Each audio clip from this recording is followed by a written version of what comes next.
Welcome in, Browns fans. It is draft day 2025. We have finally made it. Let's rejoice together.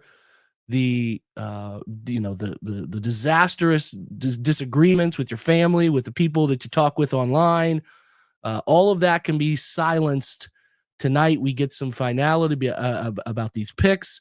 We couldn't be more excited. Hopefully, you've watched draft day to get yourself severely amped up for a bad film, but almost a cult classic at this point that you just got to partake in leading up to the NFL draft, which we're back in the first round tonight. Very excited about that.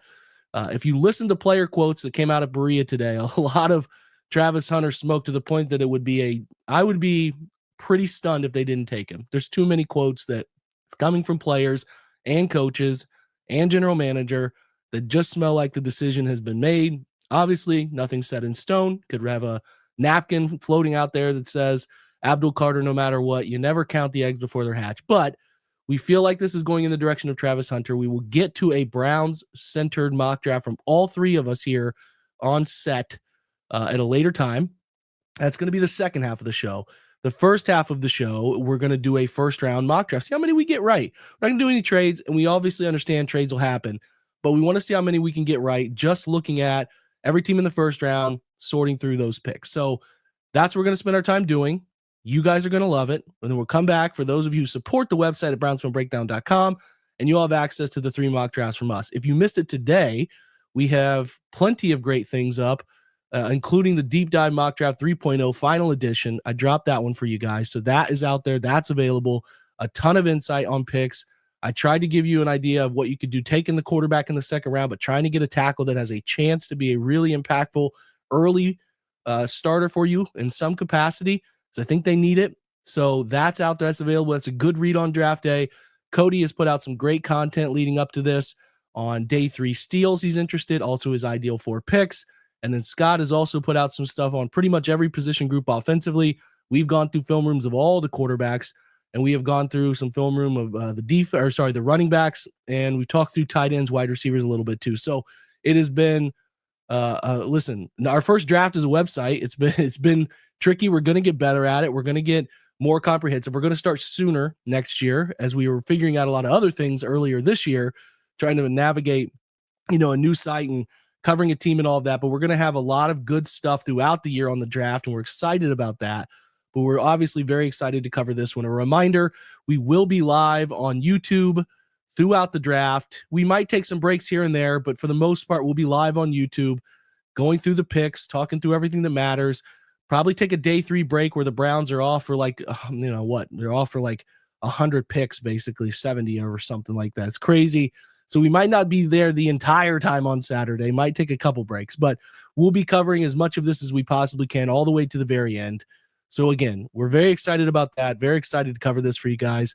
Make sure to come over to brownsfilmbreakdown.com. If you're on YouTube, give us a thumbs up subscription and come to the site and try us out for a trial period. Same thing if you're on the audio side. Give us that 5 stars. Give us a written review. Greatly, greatly appreciated.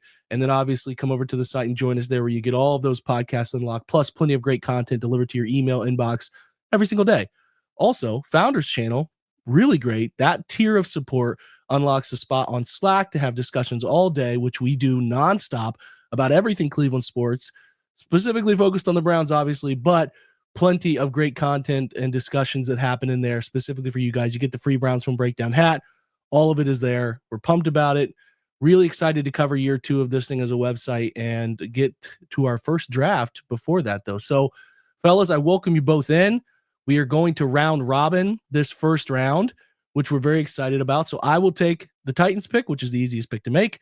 Scott will take the Browns pick, which also seems to be an easy pick to make. And then the pressure's on Cody at pick 3 with the Giants. And then we'll just keep going through this thing, round robining through the whole experience. Guys, what's up? How are we doing? Scott, start with you. You pumped up?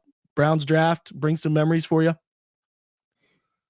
Yeah, I mean, it's the most important time of the year for personnel departments across the league. So, I was never high enough up to be under pressure on draft night. I just got to sit back and eat a lot of food. So it was great. It's a lot of fun though on draft night. Yeah, right. Yeah.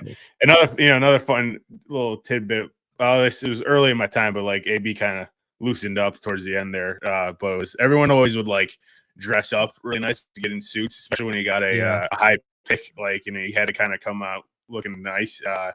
Even like if you're not in the draft room, like I never was, but I still would like, try to feel nice. So feel pretty, just for one night of the year at least. Yeah, it's an event of sorts, right? And then maybe they got a little relaxed. You do get relaxed. Hey, we don't have a first round pick for 3 years. Now they're back in. Let's see how they change this year. I know a lot of our photos of them been in kind of like Kevin's in a sweater last year with a button down. AB's got a button down, but no time. Yeah, maybe they get super dressed up for this one again because they know they're going to be on TV quite a bit. So that's our first betting line, right? Are they going to be formal or informal with the dress inside the war room? We can't wait to see that. Cody, what up, buddy? What's the plans? What do you got going? What are you cooking for tomorrow? You got some good food lined up? So my son is very amped up. He's extremely into football now at 7 years old. So I'm going to let him stay up a little bit late to see the Browns pick, as long as they pick at 2 tomorrow. And he picked a local pizza spot that he loves that coincidentally my daughter hates. So we'll have a fight in the household over that pizza delivery. And I was just thinking about when you guys talk about the dress, I kind of want to see for one time Stefanski not be the best put together person ever. Like come out with like a Belichick cutoff hoodie, let the beard flow a little bit. There's no chance of that happening, but it would be nice to see. No, beard reputation matters. It matters too much to him. I don't think we'll see that. There's no slippage on that. I guess when that starts to happen, we start to really raise some questions. So, here we are. Okay, so let's listen. Let's just dive into this thing. Like I said, we're aiming for accuracy, obviously, with team and player. We're not necessarily like nailing the pick because some trades could happen. So if we take a guy who goes maybe 9 to New Orleans, but he's ultimately a guy they move up to 7 to take, we still count that. It's just team and player match. So, let's get this thing going. I will start and lead off. It's surprisingly enough, as Cam Ward is down their board a little bit. So he is their 20th ranked player at PFF, but that's the pick we take there. Scott, do you have any last second mood changes that you would like to move off of Travis Hunter? Will Howard. No, Will Howard shocked the world. No. Tyler Shuck, some reports today, might get in the first round, maybe even top 15. This is craziness. Never know, draft night. No, you never know what's going to happen. No, but it's Travis Hunter here. No. Okay, gotta go with the two-way guy. This is where the draft starts, according to a lot of people. I still think it's Abdul Carter here. Personally, I don't think they'll pass on the blue chip player, but they could move this pick, Cody, or I guess they could still maybe decide to Shedeur Sanders it. But I'm interested. You just think they take Abdul and make it easy? Yeah, I mean, you kind of want to make a splash if you're in that room right now for the Giants. I think Dabo's job might be a little bit on the line. You got Russell Wilson, you got Jameis Winston. We can win some games this season with those guys. So I'm going to stick with Abdul Carter, probably the number 2 prospect, the highest quick pressure rate of all edges in the class. So I'm taking him here. Blue chip prospect. Pair him with Burns, pair him with Lawrence, and rock and roll in that D line. There you go, Abdul Carter. I'm up at pick 4. Guys that I think that they should be considering, the Patriots. I think they would consider Ashton Genty. I do. It's crazy, but think about what Vrabel loved at Tennessee. He loved to run the football, man. He really did. I think they consider him. I don't think they go that route, and I don't think they go Will Campbell because I do think they're going to be a little bit afraid of some of the size, length issues that he does have. So I'm going to go ahead and take Armand Membu, the tackle there out of Missouri, to the Patriots at 4. But I also think team picking 4th with a lot of holes in a 3-player draft, I do think this is the first truly like heavy they're going to look to move the pick. So I'm not betting on this right here in this scenario, but if I was putting money on it, this would be the spot. I would do that. Which brings us to Scott at pick 5 with the Jags, who are looking to add wide receiver, tight end. They're really blank at tight end, but the interior defensive line as well up there for the Jags. Yeah, looking at a lot of stuff that came out today, or maybe it was the last couple of days, like the buzz about Genty here is interesting. I mean, it seems like they've put the word out that they're not going to be, or they're going to be bold, I think was the term that what Rappaport used earlier today. So, I mean, I think that means that they are not going to follow those team needs right now. And I think they will go up and snag Genty. Like, Cohen, give him a guy that he can do whatever he wants with on offense there, and see how that affects the rest of their running back room, which was at least Tank Bigsby was good last year. But I think, yeah, Genty here, they kind of make a splash. And like, this might be the first, like, oh, that's interesting. A little bit of a, oh, didn't see that coming pick. So yeah, I'll go Genty here at 5. Yeah. So they're Travis Etienne and Bigsby are still around there. Their receivers after Brian Thomas is the disappointment of Gabe Davis. Diami Brown, they did sign, but is sort of a high end, maybe third guy. Parker Washington would be their slot. And then Brenton Strange is their tight end. And then the interior defensive line, Devon Hamilton and Mason Smith. If they did go this route, which you could be right, that would, I don't know if I'd like that as a Jags fan, but I do think there's been a lot of noise there and I understand it. So we will go Ashton Genty to the Jags at 5. Mason Graham is the highest mocked player to that spot, but yes. So, all right, Cody, you're up for the Raiders at 6. I was going to go with Genty at the Raiders because it's Pete Carroll, loves to run the ball, but he's off the board now. So I'm going with who I think is a prospect a lot of people are kind of sleeping on right now because of maybe some off the field stuff concerns. How much does he love football? Just the first guy on the list there, Ted McMillan. The Raiders don't really have a big-time receiver right now. You got Myers, but you pair him with Brock Bowers, you got a pretty solid offense now. Yeah, you're helping Geno out, puts it in a better spot. Their wide receiver group is, like you said, Jacoby, who's got some moments. He's steady. Trey Tucker, who had a better year last year, but still leaves a lot to be desired positionally. And then Ramel Keaton. Okay. So I could definitely see them as they're starting both Colton Miller and DJ Glaze. I think the Will Campbell thing could be interesting for them here, but I do agree with you. If you're looking to maximize Geno in this window you have, you better give him a weapon, a wide receiver. I think Tet makes a lot of sense. Genty makes sense there too, but that one makes a lot of sense. Tet over to the Raiders, which brings us to the Jets, which are also in a very weird spot. They're set on quarterback. I guess Armand was the guy that a lot of people thought would go there. Like their right tackle slated right now is either Carter Warren or Zach Bailey, with Fashanu the pick at left tackle last year. That's definitely a spot of need. Wide receivers still Josh Reynolds, Alan Lazard. Some of those names are interesting. Definitely could look with Jeremy Rucker, Stone Smart to go Tyler Warren here, or one of the tight ends. Man, the tackle thing is really interesting for them too. Mason Graham and Campbell are still on the board. This is a tricky spot. I think they're going to try to improve their pass catching group around. I think they're going to go Tyler Warren here. I think they're going to surprise some people and go with Warren early. So that's where we'll go with them. All right, Panthers are on the clock, and another team that needs weapons. Over to you, Scott. Yeah. Panthers. All right. So I mean, I know they're getting some Here are the names I'll give you real quick. Top and mocked guys here. So Jalen Walker, Tet McMillan, Michael Williams, the other edge from Georgia. So both Georgia edges, and then Shamar Stewart and Will Johnson, Mason Graham are the other names that have been mocked there the most. Yeah, no, I think they're gonna go. I'm gonna take Jalen Walker here. I don't know if I'm still like not 100% sold on him as a like long-term prospect or long-term project here, but like I think that he's the next guy in terms of edge after Carter and a bunch of mocks and like just kind of how the board's falling. They need help there too. There was some positive stuff coming out of Bryce Young at the end of last year, and I think there's enough like of those quality like complementary pieces at receiver that they can pick one up later. But I think they go with the Walker here at 8. Yeah, that's been a common connection. He's been creeping into a lot of top 10 of these mocks, a lot of connection there. I mean, I think the Saints have 2 pretty good options here, Cody. I mean, they could certainly use some D tackle help. They could use offensive tackle help, but they declined Trevor Penning's 5th-year option today. I saw also that's an option sitting on the table. Most commonly mocked players for them, Tet was one, Michael Williams, their quarterback potential landing spot, Shador, but the top one is Will Johnson, but I don't think they've had Will Campbell's been mocked there too, but I don't think many people saw him available at 9. So what's your move here? Yeah, that's funny when they say the needs there, running back, wide receiver. I mean, you exercise the 5th-year option on Olave, he's fine. Running back Kamara can still play. So they need like the D line. Mason Graham's on the there. Michael Williams is there at the edge. I'm gonna go with Michael Williams actually here. The edge rusher. Yep.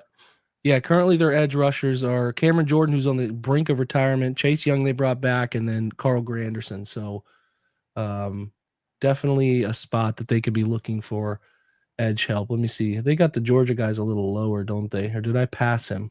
Maybe I moved by him. We'll sort it by – whoa, it's large. Sorted by edge. Where do they have him at 38? Ooh. So that would be the biggest mover according to PFF's big board.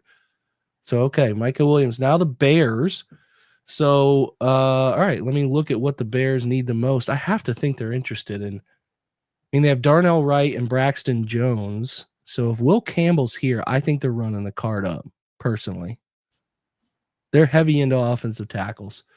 So I'm just going to go Bears, Will Campbell, and keep it simple. They could go Mason Graham, but they brought in Grady Jarrett, and they like Jervon Dexter. So I think it's a pretty easy pick for Will Campbell here. And I think the 49ers pick is now pretty easy too, if we're being honest, Scott. Yeah, I mean, I was going with whichever one you didn't go with, so I'll take Mason Graham here for San Francisco. Same idea. If this guy falls to them, I'm sprinting trading to up. the podium. Yeah, I could see them trading up for Mason like 7, 8, 9 if he's maybe. If he's well, here's the depth defensive tackles here for 49ers. You guys ready? Headliner, Jordan Elliott. Oh boy. Evan Anderson, Kalia Davis, and Kevin Givens. Yeah, they would like Mason Graham very much. Or Walter Nolan, if they liked Walter Nolan. Both are potential fits there. But I think Mason Graham is uber talented. So that's the spot. Chicago and San Francisco are feeling good. The Cowboys are now up. Jerry Jones Jr. Cody, where are you leaning? I'm going to go Matthew Golden here. Okay. Speedy wide receiver. I guess they've been pretty heavy invested in either him or Ted McMillan. And it's Dallas. They love to make a splash in the draft. They like to make splash. They like to create a lot of noise. That pick would create a lot of noise there to pair him with CeeDee Lamb and Dak. Okay. I like it. So Cowboys take another weapon for Dak, which, again, makes plenty of sense. Now we're off to Miami, where the most commonly mocked player there is Kelvin Banks, Malachi Starks. Their offensive tackles, obviously they lost their longtime answer at left tackle for what's felt like forever. He's been either there, New Orleans, obviously. So they got to figure out an answer at left tackle where Patrick Paul is. Austin Jackson, a couple guys they've invested in but have not really turned over much for them. So yeah, I think it's a spot where they're going to have to just sort of swing and see if they can figure it out. All right, so let's see what's available versus what they need. It does look like the safety stuff is pretty prevalent for them too. So if they like Will Campbell, he's gone. If they like Simmons, if they like Banks, I'll go with Banks as the pick here. I think it is a natural fit for them. They could go Simmons or they could go Connerly if they like Connerly as well. But I think that pick makes sense for them. They need offensive line. They got to protect too. I think we're all pretty clear on that. So we'll go Banks at 13, maybe a little higher than people thought at that spot. I think the Colts were hoping that Tyler Warren fell to this spot, but they could still be looking at tight end, which is something they've been kind of vocal about. Scott, where do you think they go? Yeah, Loveland. Okay. Colson Loveland, Michigan. They've been heavily linked to, I think, him more than Warren because everyone's expecting Warren to go to like the Jets or just go somewhere in the top 10. So, I also saw them trading up in some ones today that came out, like trading up to like 11, not too far, but trading up to get Loveland. So I think, this is the guy that it falls to them here, but might see some movement out of Indy to go get this guy. Like it. Good call. And Loveland fits. He's a good player, man. He's good enough to be in that first round range for me. Cody, okay, so the Falcons are up. Everything they're mocking is edge talent. Like top guys are Michael Williams, Mike Green, Jalen Walker, Shamar Stewart, James Pierce, and then like Will Johnson, the corners in that mix as well. Yeah, they need pass rush help. Which way are you going on this one? Yeah, I was going to go Mike Green, edge here, the second highest sack rate among all of the edge rushers qualified for the draft. Seems like Atlanta's always going for pass rush, and it hasn't really worked out. But this will be the guy from my home state of West Virginia, so I got to root for him there. Tough player, man. If everything checks out for off the field stuff, tough player. Okay, so let's look at what the Cardinals need. Top edge rushers are picked to go there. Pierce and Michael Williams. Kenneth Grant is also pegged to go there. Walter Nolan. They could look at offensive tackle, but they have Jonah Williamstone, Paris Johnson. Calais Campbell and Dalvin Tomlinson are now their interior guys, but those are older players. Josh Sweatland's there too. They have Darius Robinson, who they took last year. So it's an interesting group. Let me see here. I mean, Walter Nolan's definitely possible just on pure talent at this spot. Jahdae Barron's an interesting one that they could look to go corner here with Sean Murphy Bunting, Max Melton. Yeah, let's do this. I think I'm going to go Will Johnson here. Kind of surprise some people a little bit as the first corner, not Travis Hunter based off the board. So Will Johnson to the Cardinals is the move there. Now up to Scott for our first AFC North draft pick outside of the Browns. Bengals are looking at a lot of, I think the Bengals would be tickled if Walter Nolan was there. There's a lot of connection to that. That or edge rusher has been, and then they've been interested in the safeties too. Their safeties are Geno Stone and Jordan Battle right now. So there's been some connection there, but I certainly know talking to Jake Lisco there last week that there's a heavy lean safety or one of these defensive tackles if they're there. What do you think, Scott? Yeah, I mean, it makes sense. I mean, I think that the way that this is kind of fallen, it's either, Nolan, Harmon out of Oregon, or the guy that I am going to pick is Shamar Stewart, the workout warrior of the 2025 pre-draft process. I mean, everything going on with Hendrickson there, he still is a little bit up in the air about the long-term deal. I think that this would be an opportunity for them to kind of get his replacement potentially early. And, I'm not he's still got to prove this guy on the field, that he can be productive at the NFL level. But I mean, you cannot deny the just raw athleticism that he has and how much of a freak he is. It's appropriate that he also is from Texas A&M, like Miles, given his, pre-draft workout stuff. But I think since he takes their hopefully the end of the future here in Shamar Stewart. Yeah, another bit of a Miles Murphy, a little more like an in theory player. I know that is something that turns some Bengals fans off because they don't want to see that, but it's hard to, at this spot, given the size, speed, athleticism, turn that down. So Bengals go Shamar Stewart there. Over to you, Cody, out in Seattle, where the Seahawks could go many different directions, man. Yeah, I feel like interior line is the number one need, and I'm down to Booker and I'm down to Zabel. Zabel kind of guy can maybe play all five positions along the line until he finds his home. But I'm going to go with Booker as the number one guard on PFF's board as the pick here for Seattle.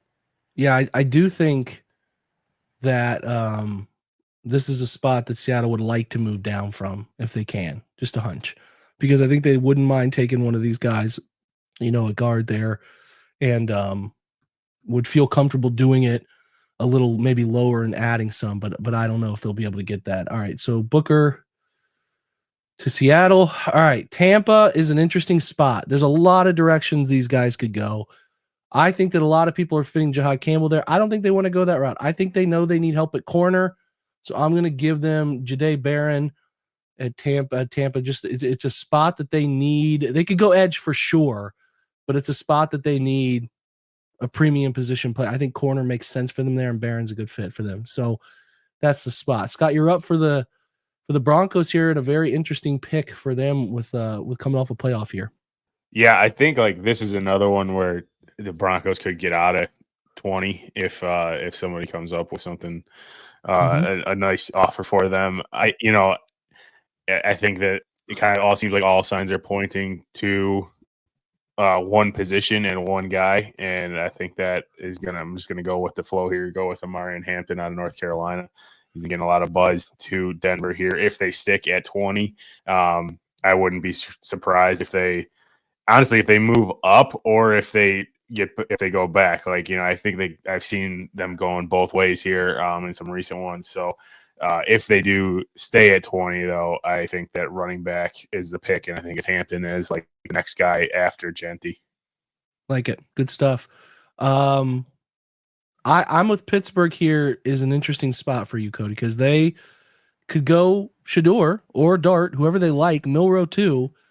But boy, wouldn't Walter Nolan be an appealing Cam Hayward replacement down the line if he falls to this spot. But there's like Malachi Starks is a great fit for their future safety room.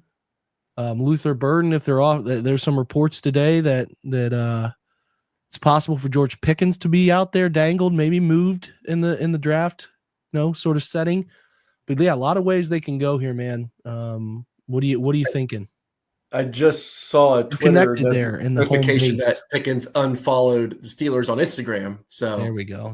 We'll see how that goes. We need from him. Assuming he's not traded, you got Metcalf, you got Pickens, you got a pretty good duo there.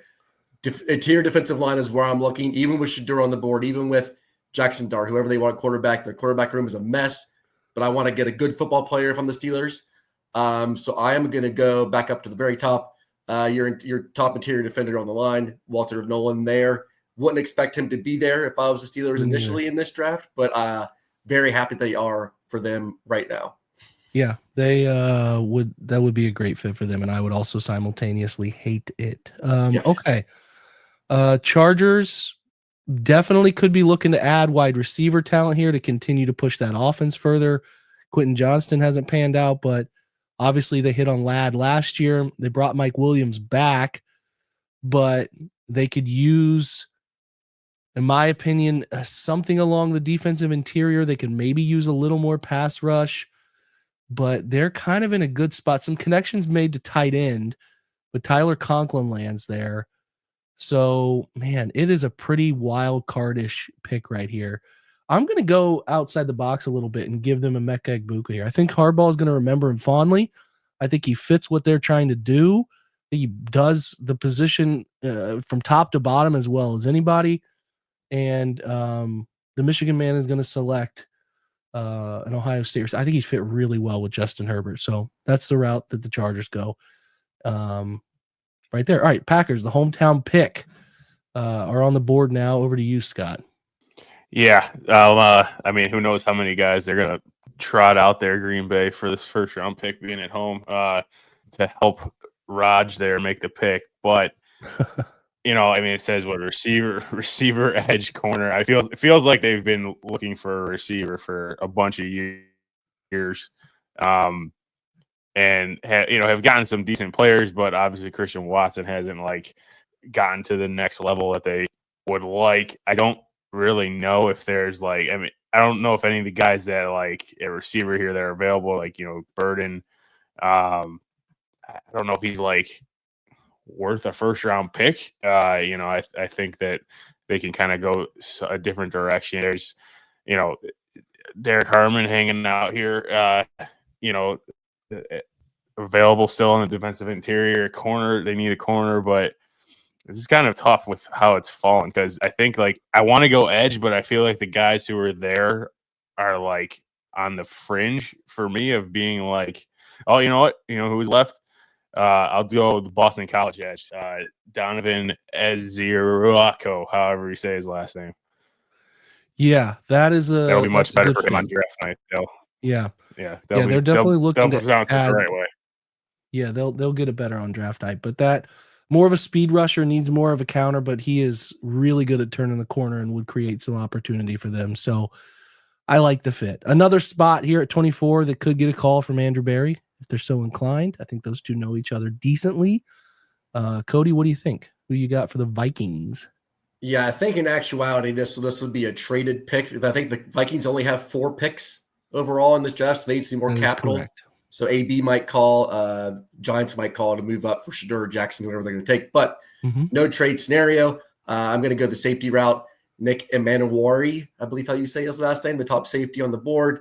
Help on my defensive secondary a little bit, that backfield to bolster that defense with J.J. McCarthy slinging it on the other side.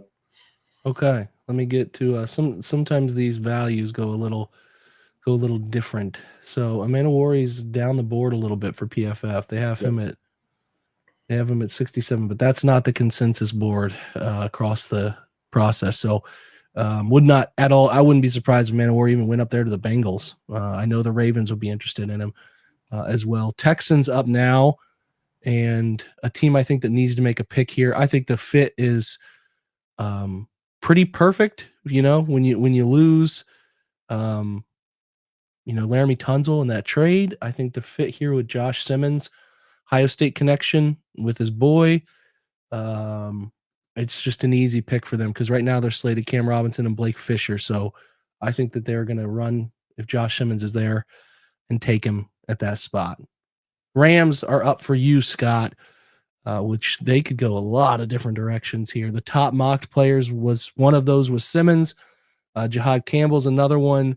Maxwell Harrison, the Kentucky corner, getting picked there a little bit. Agbuka Connerly, the offensive tackle out of Oregon. Luther Burden, and then the Trey Amos, the Mississippi corner as well. So their tackles are Alaric Jackson. They kept around Rob Havenstein, who's been around the league for a little while. The offensive line could use some attention. Wide receiver room's a little better place with Devontae and Puka. The cornerback room could use a look. Yeah, there's some spots they could definitely improve on. What are you thinking here? Yeah, so I think this is another spot that could get traded. LA doesn't have a second rounder, so I think like it's like a prime spot for one of those early second round teams to come up here. Another thing that has caught some buzz lately, which I get the logic. I think it would shake up everybody, and I think it's what I'm going to do. Primetime junior in the NFL, LA.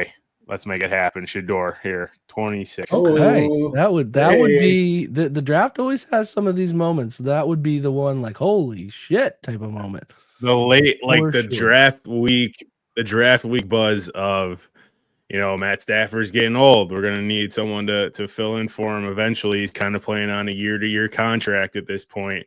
This would be a big move. I really think they're gonna trade out of here, but if they stick, I mean, what the hell? Might as well do it.